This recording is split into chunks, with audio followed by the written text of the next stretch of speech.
Hi, welcome to Parrot and Wolf. Today we're going to look at questions in English. Now, native English speakers use questions almost as much as positive statements because they're fundamental to successful communication. We use questions to find out new information and confirm our thoughts and ideas. Now, I'm sure you already know there are question forms for all the verb tenses in English, so let's have a look at present simple first. You are happy. This is a simple positive sentence in the present tense. When we make it a question, it becomes, are you happy? The first thing you notice is there's a question mark at the end of the sentence. All questions use a question mark in writing, so it can't be a question without one. The second thing you notice is the word order. The subject and the verb swap positions. Be is an auxiliary verb, and we need an auxiliary verb for all question forms. Other examples are, is she interested in politics? And are the dogs inside or outside the house? With other verbs, the form is slightly different. Let's have a look. You speak German. This is a simple positive sentence in the present tense. When we make it a question, it becomes, do you speak German? The subject and the verb do not swap positions. There is a new word, do. Do is an auxiliary verb, and we need an auxiliary verb for all question forms.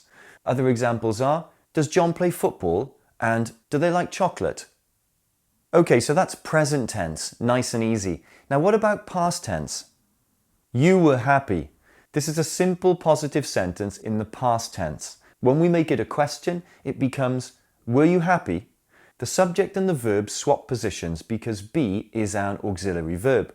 Other examples are, was she at work this morning? And were the pens on the table or in the bag? Again, with other verbs, the form is slightly different. Let's have a look. You spoke German. This is a simple positive sentence in the past tense. When we make it a question, it becomes, did you speak German?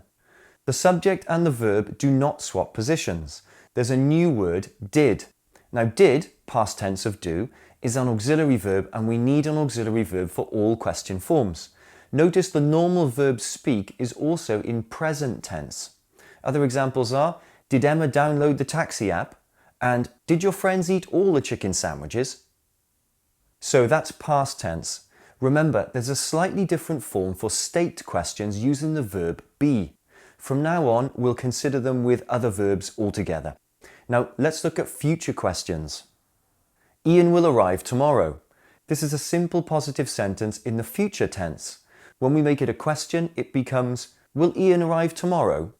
The auxiliary verb will and the subject swap positions as normal. Other examples are, will you pick up some bread on your way home? And will you be in the house when I call? Okay, that's the future. Now, what about everything else like perfect and continuous tenses? Well, let's have a look. The children have eaten breakfast. Present perfect tense changes to, have the children eaten breakfast? The auxiliary verb have and the subject swap positions. You had left the house before I got home. Past perfect tense changes to, had you left the house before I got home?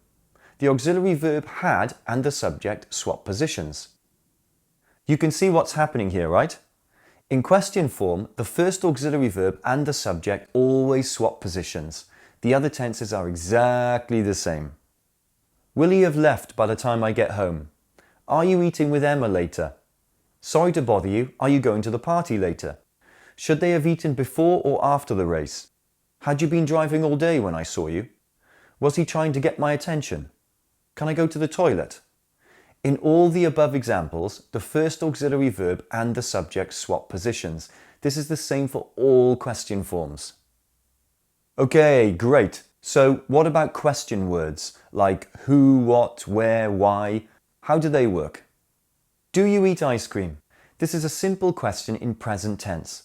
We can add a question word to make the question more specific or to get more information. Why do you eat ice cream? Answer, it's really yummy. The question word is always at the start of the question, so forming these questions is quite simple. Other possible questions might be, how do you eat ice cream? Answer, with a spoon. Where do you eat ice cream? Answer, at home. When do you eat ice cream? Answer, all the time. Who do you eat ice cream with? Answer, my friends. What ice cream do you eat? Answer, vanilla and strawberry. Notice in the last question, what uses a different word order. The object is after the question word, not at the end. For example, what jobs did you do last year? What furniture will you buy for your new flat? And what films have you seen at the local cinema? So, question words are used to get more information. Now, what about negative questions? Aren't they possible? You're not hungry? This is a simple negative question in present tense. We use negative questions to check information we think we already know. The speaker thinks or assumes the listener is hungry and will be surprised if they're not. Other examples are, doesn't Ian want to go to university? Haven't you had enough drinks? Aren't they tired? Okay, so negative questions are used to check an assumption. Finally, let's look at question tags. Emma's tall, isn't she? The question tag at the end of the sentence is used to check or confirm the information in the sentence. The question tag means you're unsure or possibly surprised about what you said. The verb used in the question tag must match the verb in the sentence. Other examples are, he didn't sell his piano, did he? And they've been to London before, haven't they? Be careful with present and past simple tenses because we need to add an auxiliary verb in exactly the same way as other questions. For example, you spoke to Mum yesterday, didn't you? And you eat carrots and broccoli, don't you? Questions and question tags are very common in English and are used by native speakers a lot. Just remember, listen to the sound of someone's voice and it will tell you if it's a question. The trick is this. If the pitch goes down at the end of a sentence, the question is asking for new information.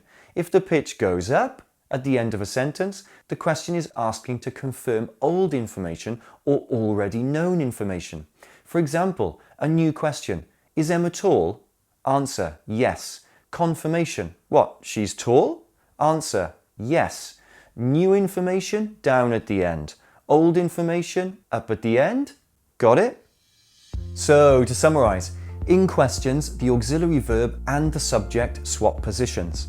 Question words go at the start of the sentence, question tags confirm information from the previous sentence, and questions can go up or down in pitch.